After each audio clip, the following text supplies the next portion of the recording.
Il y a une image que le monde du fitness nous vend depuis des décennies. Chaque fois que tu ouvres un réseau social ou que tu allumes la télévision, tu tombes dessus. Des corps parfaits, des routines presque impossibles et des disciplines dignes d'athlètes olympiques présentées comme si c'était quelque chose de normal et facile à adopter. Et derrière tout cela, il y a toujours un message qui ne se voit pas et qu'on n'entend pas, mais qui est toujours implicite. Si tu n'es pas prêt à souffrir comme ça, alors mieux vaut ne même pas essayer. Mais bien sûr, comme tout dans le marketing, il y a une astuce. Et ce que cette image ne te dit pas, c'est qu'elle est conçue pour te vendre quelque chose. Elle n'est pas conçue pour te rendre plus sain. Parce que la science, et plus précisément la biophysique, dit quelque chose de complètement différent. Et elle le dit depuis les années 70, même si personne n'a pris la peine de le traduire pour le grand public. Arthur Jones était l'ingénieur américain qui a inventé les machines Nautilus. Et lorsqu'en 1970, il a présenté sa première machine Nautilus au championnat de Mister America en Californie, la réaction du monde du fitness a été le ridicule et la controverse, car ce qu'il proposait allait trop à l'encontre de tout ce qui était établi. Et malgré cela, il a fini par construire une entreprise qui réalisait 300 millions de dollars de chiffre d'affaires par an et qui a transformé à jamais l'industrie de l'exercice.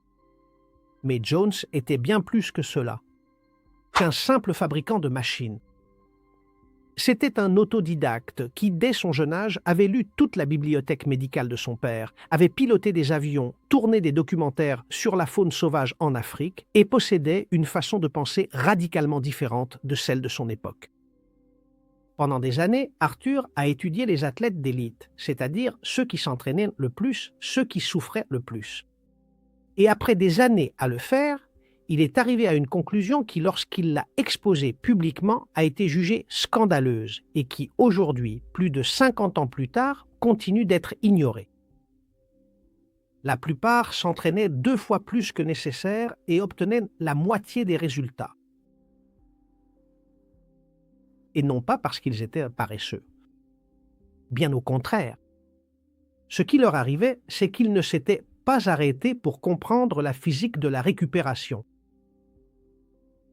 Il est important de noter que l'adaptation musculaire physiologique ne se produit pas réellement pendant l'exercice lui-même, mais bien après, durant toute la phase de récupération et de repos qui suit l'effort physique.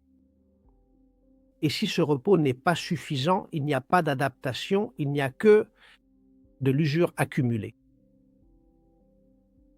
En résumé, l'un des hommes qui a le plus contribué à la salle de sport moderne disait que cette salle de sport moderne était mal utilisée, mais il semble que personne ne l'ait écoutée. Et aujourd'hui, nous allons comprendre pourquoi cela te concerne, même si tu n'as jamais mis un pied dans une salle de sport. Même pas un pied dans une salle de sport. Parce que ce que Jones a découvert ne concerne pas seulement les athlètes, cela concerne tout corps qui bouge ou qui ne bouge pas assez. Parce que, pour le dire avec des mots un peu plus techniques, ton corps n'est pas un moteur qui brûle du carburant quand il bouge, c'est un générateur qui produit de l'électricité quand il bouge, mais d'une certaine manière. Comprendre correctement cette différence change la perspective. Et pourquoi? Tu te demandes peut-être. Eh bien, c'est très simple. Le modèle d'exercice qu'on nous vend est un modèle thermodynamique où tu bouges ton corps, tu brûles des calories et tu perds du poids. C'est en gros le modèle de la chaudière. Le carburant entre, le travail sort et il se produit des résidus de chaleur, simples, mécaniques et faciles à comprendre. Et cela semble tout à fait logique, mais en réalité, c'est profondément incomplet. Ton corps, lorsqu'il bouge, fait quelque chose de bien plus sophistiqué. Au lieu de simplement brûler du carburant, il génère de l'électricité et le fait à travers 3 mécanismes qui sont interconnectés. Ce ne sont pas 3 idées séparées, ce sont 3 parties d'un même système et les 3 dépendent d'une seule chose. Le mouvement. Le premier commence dans le fascia. Le collagène est piézoélectrique. Je l'ai mentionné dans les vidéos précédentes de cette série, mais aujourd'hui, c'est important. Important, Le comprendre précisément, piézoélectrique signifie que lorsqu'il est déformé mécaniquement, lorsqu'il est étiré, comprimé ou tordu, il génère un courant électrique. Et ce n'est pas une théorie. Cela a été documenté par Aichi Fukada, qui était physicien, et Iwao Yasuda, chirurgien orthopédique, au Japon en 1957. Et leur expérience était simple et élégante.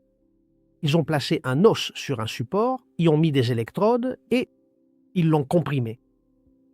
L'os a généré de l'électricité et, lorsqu'ils ont cessé de le comprimer, il a généré de l'électricité en sens inverse.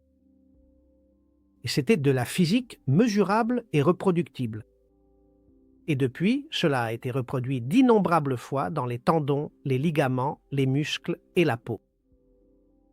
Et le collagène ne se trouve pas seulement dans la peau. Il est aussi dans le fascia, le tissu conjonctif qui enveloppe chaque muscle, chaque organe et chaque os de ton corps. C'est un réseau continu qui va de tes pieds à ta tête sans interruption, et c'est une seule structure et un seul système. Quand tu marches, quand tu t'étires, quand tu exerces une pression sur un tissu, ce réseau se déforme et génère un courant électrique. Et ce courant active les fibroblastes, qui sont les cellules qui fabriquent le collagène nouveau. Il stimule les cellules souches du tissu conjonctif et restructure l'eau interne du fascia, la transformant en cette phase ordonnée dont je t'ai déjà parlé auparavant dans cette série et dans d'autres vidéos. Le mouvement, donc, ne fait pas que brûler des calories, il recharge ta batterie interne. Le deuxième mécanisme se produit dans chaque articulation. À l'intérieur d'une articulation, les deux surfaces de cartilage qui glissent l'une contre l'autre pendant le mouvement génèrent une charge électrique par friction. C'est le même principe que lorsque, en hiver, après avoir marché sur de la moquette, tu reçois une décharge en touchant la poignée métallique d'une porte. Ton corps a accumulé une charge électrique par friction. Merci. Avec la surface, donc, ce qui change dans l'articulation, c'est seulement l'échelle. Et c'est là que le liquide synovial entre en jeu. C'est le fluide qui lubrifie l'articulation et il ne réduit pas seulement la friction mécanique, il agit aussi comme un conducteur électrique car il recueille les charges générées par le mouvement et les distribue vers les tissus qui entourent l'articulation. Et il le maintient électriquement actif. Tu vois, une articulation qui bouge régulièrement maintient sa tension, tandis qu'une articulation immobile la perd. Et lorsqu'il n'y a plus de tension, le tissu ne se régénère pas. C'est précisément la raison pour laquelle le manque de mouvement physique ne se contente pas d'oxyder uniquement l'articulation mécanique, elle l'éteint aussi électriquement, et c'est la raison biophysique profonde pour laquelle un mouvement modéré et régulier freine la dégénérescence articulaire, tandis que l'immobilité l'accélère. Le troisième mécanisme est celui qui nettoie ce que les deux précédents ont activé. Le système lymphatique est le réseau de drainage du corps. Pense à lui comme à un système d'égout parallèle au système circulatoire. Tandis que le sang apporte l'oxygène et les nutriments aux cellules, la lymphe récupère ce qui reste, c'est-à-dire les déchets métaboliques, les protéines que les capillaires ne peuvent pas réabsorber ou encore les agents pathogènes ou les cellules mortes. Et tout ce matériel circule dans les vaisseaux lymphatiques, passe par les ganglions où le système immunitaire l'inspecte, puis il est réintégré dans le sang. La différence essentielle avec le système circulatoire, c'est que la lymphe ne possède aucun mécanisme autonome pour se déplacer. Le sang circule grâce au pompage cardiaque, à la pression artérielle et aux valves veineuses, qui sont essentiellement des mécanismes qui fonctionnent même si tu es allongé et immobile. Mais la lymphe, en revanche, ne se déplace que grâce à la contraction musculaire, la respiration et le mouvement du corps. C'est-à-dire, si tu ne bouges pas, elle ne bouge pas. On en déduit donc que s'il n'y a pas de mouvement musculaire, la lymphe stagne, le système de drainage s'arrête et tu le ressens comme une sensation de lourdeur, de gonflement et une fatigue qui ne disparaît pas avec le repos. Qu'est-ce que c'est, ce qui est en train de se passer? Eh bien, c'est que ton terrain interne est en train de s'encrasser. Et si tu as vu la première vidéo de cette série, tu as maintenant une pièce de plus du puzzle. L'inflammation silencieuse dont je t'ai parlé à ce moment-là a parmi ses causes un système de drainage qui ne fonctionne pas parce que le corps ne bouge pas assez. Ainsi, nous avons 3 mécanismes. Le fascia qui génère de l'électricité lorsqu'il se déforme, les articulations qui maintiennent leur voltage lorsqu'elles bougent et le système lymphatique qui nettoie le terrain. Lorsque les muscles se contractent, et les 3 dépendent de la même chose. Et remarque que je ne te parle pas d'intensité, je ne te parle pas de souffrance, je te parle simplement de mouvement. Mais il y a quelque chose que je ne t'ai pas encore dit. Tout ce que je viens de te décrire, le fascia qui se charge, les articulations qui maintiennent leur voltage ou la lymphe qui circule, cela fonctionne lorsque le mouvement a la bonne dose, lorsqu'il ne la dépasse pas. Parce que lorsqu'on la dépasse, quelque chose change. Les mêmes mécanismes que tu viens de découvrir commencent à fonctionner dans le sens inverse. Et le mouvement qui devrait te recharger commence à te drainer. Et quel type de mouvement fait cela? Eh bien, exactement celui que le monde du fitness nous vend depuis des décennies comme la solution. Sur ce point, je vais être direct. Je n'attaque pas l'exercice. J'attaque une version spécifique de l'exercice que la culture du fitness a normalisé comme la seule valable. Le cardio à haute intensité, pratiqué de façon soutenue comme principal outil de santé. Le tapis de course, le cours de spinning, les 40 minutes en jaune rouge, 5 jours par semaine. Et je le dis parce que je suis fermement convaincu que ce modèle, appliqué comme routine chronique, sans récupération suffisante, ne te rend pas plus jeune, il te vieillit. Et le mécanisme qui justifie ce que je viens de te dire est, en plus, précis. Tu vois, le premier problème, c'est le cortisol. L'exercice à haute intensité, avec une fréquence cardiaque au-dessus de 80-85% du maximum, maintenu, de plus, pendant 20 ou 30 minutes, cela génère un pic significatif de cortisol. Et le cortisol est nécessaire. Oui, lors de pics aigus et courts, il est fonctionnel et adaptatif. Mais lorsqu'il se maintient pendant des séances longues et intenses, répétées jour après jour, ses effets sont cataboliques, il dégrade les protéines musculaires, supprime la fonction immunitaire et, de façon cruciale, dépolarise les membranes cellulaires.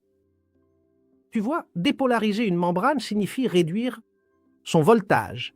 Et une cellule avec un faible voltage ne se régénère pas, ne produit pas de nouveau collagène, n'active pas ses cellules souches. Ou, si tu préfères, dit autrement, une personne qui fait du cardio intense tous les jours soumet sa biologie à un stress hormonal chronique, qui, au niveau cellulaire, éteint exactement les mécanismes de régénération que l'exercice devrait activer. Mais l'histoire ne s'arrête pas là. Le deuxième problème, c'est le stress oxydatif, surtout lorsqu'il devient disproportionné. L'exercice intense génère des radicaux libres et à petite dose, cela est utile. C'est la même logique que nous avons vue avec le soleil. Une exposition modérée indique au corps qu'il doit renforcer ses défenses et le corps répond en devenant plus résistant. Quand la dose devient excessive, la logique s'inverse. Lorsque l'intensité et le volume deviennent excessifs, la production de radicaux libres dépasse la capacité antioxydante du corps. Et le résultat, c'est un dommage oxydatif, notamment dans les membranes cellulaires, dans l'ADN mitochondrial et dans le collagène du derme et du fascia. En d'autres termes, cela signifie que la personne qui s'adonne à trop de cardio intense ne parvient pas à lutter efficacement contre le vieillissement. Bien au contraire, elle finit par l'accélérer de façon prématurée. Et ces deux problèmes s'auto-alimentent car le cortisol élevé de façon prolongée réduit la capacité antioxydante et les dommages oxydatifs accumulés l'augmentent. Le cortisol basal devient un cercle vicieux et, lorsque tu y entres, chaque séance laisse moins de marge de récupération que la précédente. C'est ici qu'Arthur Jones revient sur le devant de la scène. Souviens-toi de son message. L'adaptation se produit pendant le repos, pas pendant l'effort. Et si tu t'entraînes à nouveau avant que la réparation ne soit terminée, il n'y a pas d'adaptation. Il n'y a qu'une usure accumulée, séance après séance, année après année. Et je suis sûr que ce n'est pas le cas pour la grande majorité d'entre nous, mais il est important que tu le comprennes, car le principe s'applique à n'importe quelle dose. Il n'est pas nécessaire de s'entraîner comme un athlète d'élite. Pour tomber dans cette logique erronée, il suffit de croire que plus c'est, toujours mieux. Et cette croyance est partout. L'exercice que le monde nous vend chaque jour comme la solution peut, dans de mauvaises doses et sous de mauvais formats, être l'une des façons les plus efficaces d'accélérer ton vieillissement biologique. Et ce n'est pas parce que le mouvement est mauvais, mais parce que le stress chronique sans récupération suffisante détruit plus qu'il ne construit. Exprimé. En d'autres termes, c'est la dose qui fait le poison et l'antidote n'est pas de bouger moins, mais de bouger différemment. Et la question devient alors, qu'est-ce qui fonctionne? Eh bien, c'est simple.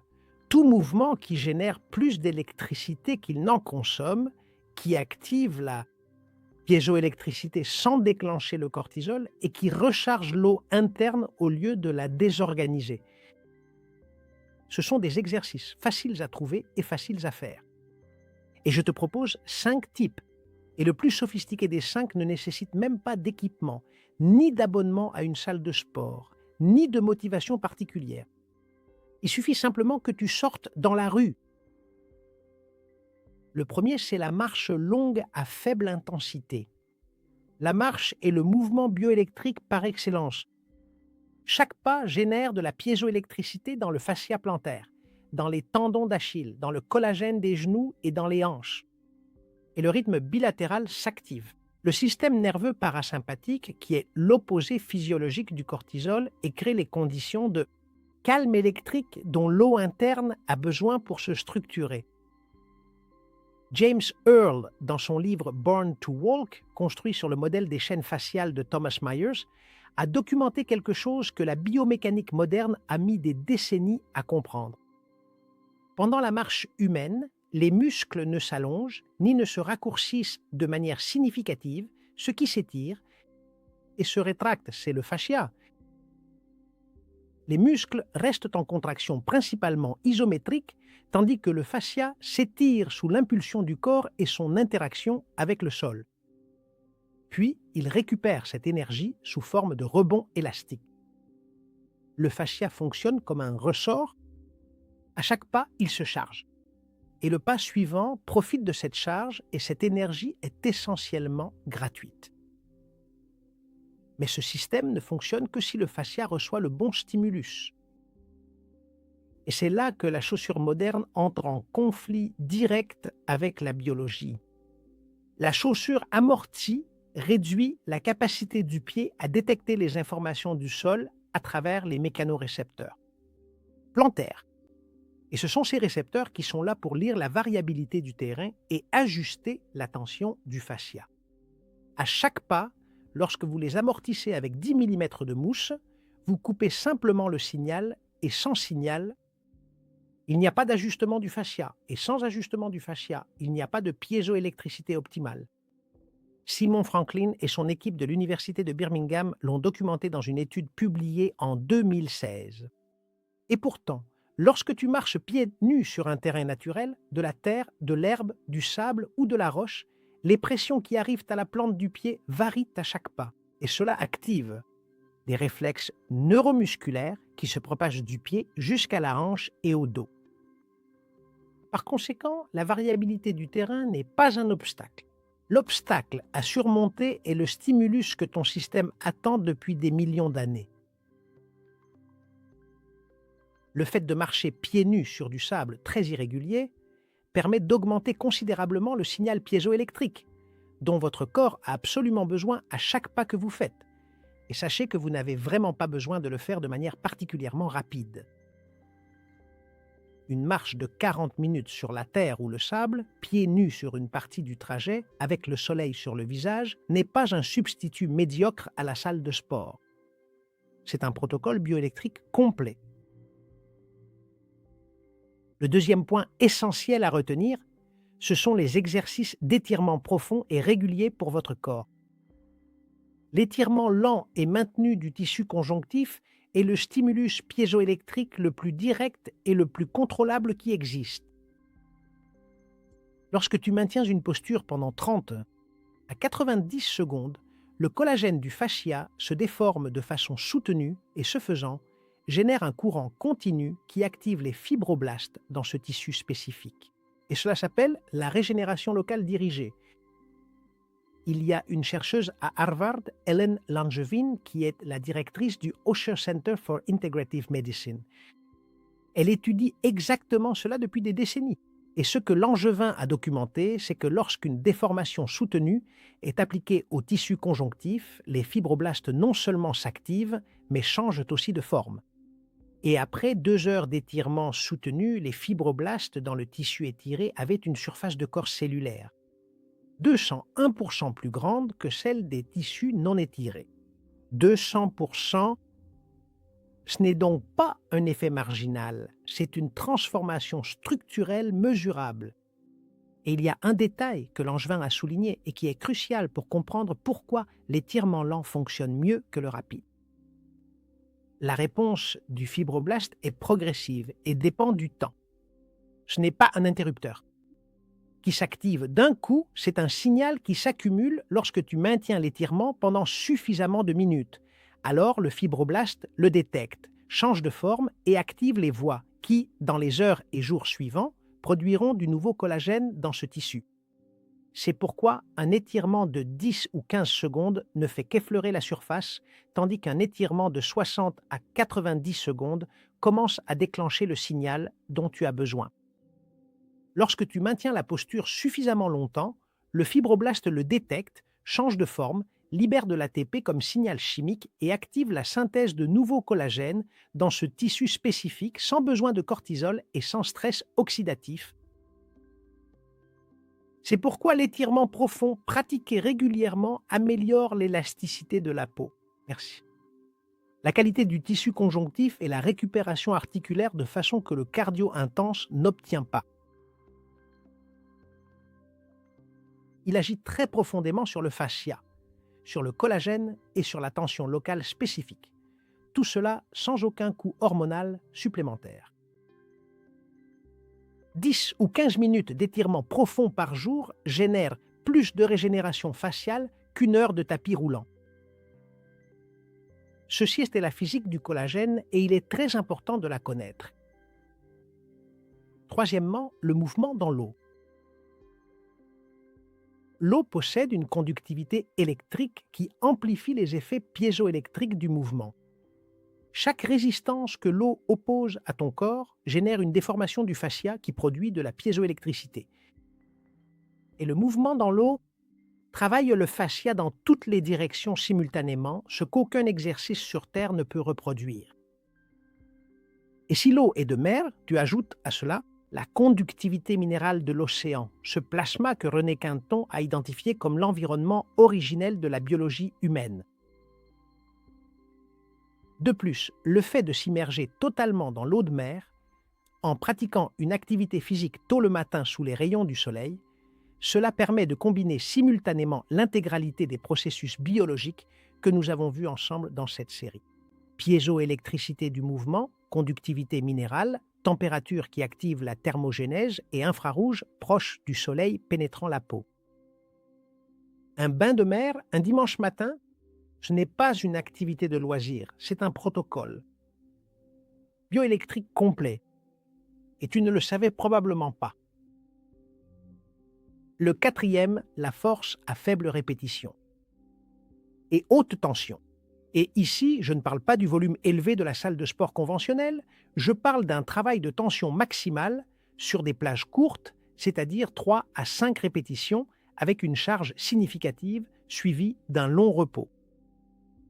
Ce protocole génère un pic hormonal net, testostérone et hormones de croissance. sans déclencher le cortisol. Soutenu par le cardio. La tension mécanique élevée sur le muscle l'active. Les cellules satellites, qui sont les cellules souches musculaires, par piézoélectricité, et le long repos entre les séries permet à l'eau interne de se restructurer avant le stimulus suivant. Et ici, les études soutiennent cela avec précision. En particulier, une publiée dans Scientific Reports en 2024 avec des adultes de près de 70 ans. En moyenne, elle a documenté qu'une seule séance hebdomadaire de 12 minutes d'entraînement de force produisait, après 3 mois, des augmentations significatives de la puissance musculaire, de la force et du volume tissulaire avec un minimum de dommages musculaires au cours du processus. Et un essai clinique randomisé antérieur était déjà arrivé à la même conclusion. 1 ou 2 séances hebdomadaires produisent des gains musculaires équivalents à 3 jours par semaine. Le 5e et dernier point, le froid comme amplificateur bioélectrique. L'exposition au froid, à une douche froide, une immersion dans l'eau froide ou entrer dans la mer. Le matin, c'est peut-être le stimulus le plus rapide et le plus économique de tous ceux que je t'ai présentés aujourd'hui, car lorsque le corps reçoit un froid soudain, 3 choses se produisent en chaîne. Premièrement, les vaisseaux sanguins de la peau et des extrémités se contractent. Le sang se retire vers l'intérieur pour protéger les organes vitaux, car le corps privilégie le noyau central. Deuxièmement, pour compenser cette fermeture, l'organisme active la graisse brune, qui est un tissu adipeux spécialisé, capable de générer de la chaleur directement sans mouvement musculaire. C'est une sorte de chauffage interne que la plupart des adultes ont en sommeil par manque d'utilisation. Et je t'en ai déjà parlé dans des vidéos précédentes. Et troisièmement, ce stress thermique bref active une famille de protéines réparatrices. Merci. Que le corps ne produit que dans des situations d'urgence. Les protéines de choc thermique, heat shock protein. Ces protéines ont des effets régénérateurs documentés sur le tissu conjonctif et le collagène. Ainsi, le froid, appliqué en dose courte et contrôlée, active les mêmes mécanismes de réparation que nous voulons déclencher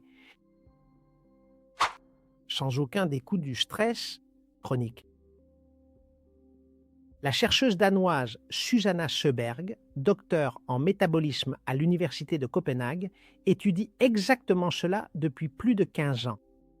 Et ses recherches, publiées dans Cell Reports Medicine en 2021, ont confirmé qu'avec seulement 11 minutes par semaine d'immersion dans l'eau froide, réparties en 2 ou 3 séances, des changements métaboliques mesurables se produisent déjà chez des participants sains tels que l'activation de la graisse brune, l'amélioration de la sensibilité à l'insuline ou une réponse régénérative documentée. Et ce dont je te parle n'est pas du biohacking des réseaux sociaux, c'est de la physiologie du stress hormétique, qui est un stress aigu, bref et contrôlé, activant les mécanismes de réparation sans les coups du stress chronique. 1 minute d'eau froide à la fin de la douche. C'est tout ce dont tu as besoin pour activer ce cycle. Et maintenant, par où commencer? Voyons voir. Nous avons 5 types de mouvements et cela peut sembler beaucoup. Et je ne suis pas là pour te donner un programme d'entraînement que tu abandonneras ensuite au bout de 2 semaines. C'est pourquoi je te propose quelque chose de différent. 3 pratiques, les plus accessibles. Celles qui, ensemble, activent en séquence les 3 mécanismes dont je te parlais au début et qui tiennent dans une même matinée sans avoir à réorganiser ta vie. La première, une marche de 40 minutes, pieds nus sur une partie du trajet si le terrain le permet et sans objectif de vitesse. Fais-le à un rythme qui te permette de tenir une conversation pendant que tu marches car le fascia se charge à chaque pas. La deuxième, 10 minutes d'étirements profonds à la fin, maintenus sans se presser. Et rappelle-toi que le fibroblast ne réagit qu'à partir de la 10e minute. Accorde-lui ce temps. La troisième, 1 minute d'eau froide à la fin de la douche. Juste 1 minute compte jusqu'à 60. Et c'est l'amplificateur, celui qui active la graisse brune. les protéines de réparation et referme le cycle bioélectrique que la marche et les étirements ont ouvert. 3 fois par semaine, avec ces pratiques enchaînées, tu feras plus pour ta biologie que la plupart des gens qui vont à la salle de sport 5 jours par semaine. C'est ainsi, c'est ce que nous dit la science. Et si à un moment donné tu veux aller plus loin, les 2 étapes suivantes sont claires. Ajoute une séance hebdomadaire de musculation à faible répétition, 3 à 5 exercices composés avec peu de répétitions et une charge significative, suivie d'un long repos. Et quand tu le peux, remplace l'une des douches froides par du mouvement dans l'eau, en mer ou en piscine, tôt le matin avec du soleil, si possible. Et ces 2 ajouts ne changent pas la structure de ta semaine, mais ils multiplient le signal. Le mouvement bioélectrique ne se mesure pas en calories brûlées ni en kilos soulevés. Il se mesure par la quantité d'électricité générée dans ton tissu conjonctif, par la quantité d'eau restructurée présente dans ta fascia et par la quantité de cortisol non produite. Ces 3 indicateurs prédisent ta récupération, ta régénération et ta vitalité bien mieux que n'importe quelle montre de sport. Et maintenant, je reviens à ce que je te disais au début, à cette image que le monde du fitness te vend depuis des décennies. Et à la question à laquelle cette vidéo a tenté de répondre, pourquoi une longue promenade, quelques étirements à la maison ou une minute d'eau froide peuvent-ils faire pour ta biologie ce qu'une heure de cardio intense ne peut pas? Eh bien, maintenant tu as la réponse. Et pas comme une opinion, mais comme une réalité physique. La marche est bénéfique parce qu'elle génère de la piézoélectricité dans le fascia, active le système lymphatique, réveille le système nerveux en mode calme et restructure l'eau interne. Les étirements prolongés activent les fibroblastes et produisent du nouveau collagène exactement dans le tissu sur lequel tu travailles. Et l'eau froide active la graisse brune et active les mécanismes de réparation en moins de 11 minutes par semaine. Et c'est pendant le repos, celui qu'Arthur Jones réclamait depuis des décennies sans être entendu, que tout ce que l'effort a semé se réalise. Ton corps n'est pas un moteur qu'il faut forcer, c'est un générateur qu'il faut savoir activer. Et cette décision, le type de mouvement que tu choisis, la fréquence et l'environnement, ce n'est plus une question émotionnelle ni esthétique. Ce n'est pas une question de motivation ni de force de volonté. C'est une décision d'ingénierie biologique et elle est entre tes mains. Tout au long de cette série, nous avons parcouru 4 territoires différents autour de la même idée. Dans la première vidéo, ton corps, au printemps, la lymphe stagnante, l'inflammation silencieuse et ce miroir qui ne te ment pas. Dans la deuxième, le soleil comme médecine, l'infrarouge proche, la vitamine D comme hormone et la peur du soleil comme l'une des erreurs les plus coûteuses de la médecine moderne. Dans la troisième, la peau et le collagène piézoélectrique, les fibroblastes et la régénération qui vient de l'intérieur. Et aujourd'hui, le mouvement comme générateur bioélectrique. L'exercice qui te recharge au lieu de t'épuiser. Et ce furent 4 vidéos avec une seule idée derrière. Ton corps ne se détériore pas avec le temps, il se détériore avec la déconnexion. Déconnexion du soleil, déconnexion de la terre, déconnexion du mouvement naturel, déconnexion de l'eau qui le soutient. Et chacun de ces fils que nous avons parcourus dans cette série est un câble que tu peux reconnecter. Et l'été, avec sa lumière, sa chaleur, sa terre et son eau, t'offre tous les matériaux gratuitement. Dès cet après-midi, tu peux commencer à le vérifier. La biophysique de l'été n'a pas été 4 vidéos sur l'été. Ce furent 4 chapitres sur ce que tu es. Il s'agit d'un système bioélectrique d'une complexité inouïe et d'une sophistication qu'absolument aucune technologie humaine moderne n'a encore réussi à reproduire, et qui fonctionne exactement comme il l'a toujours fait depuis l'aube des temps, avec la lumière, l'eau, la terre et le mouvement. Offre-lui simplement ces 4 éléments fondamentaux et observe ensuite avec attention ce qu'il est capable de faire. Comme je te le répète toujours, continue d'avancer, va toujours plus loin vers l'avant. Et je te lis dans les commentaires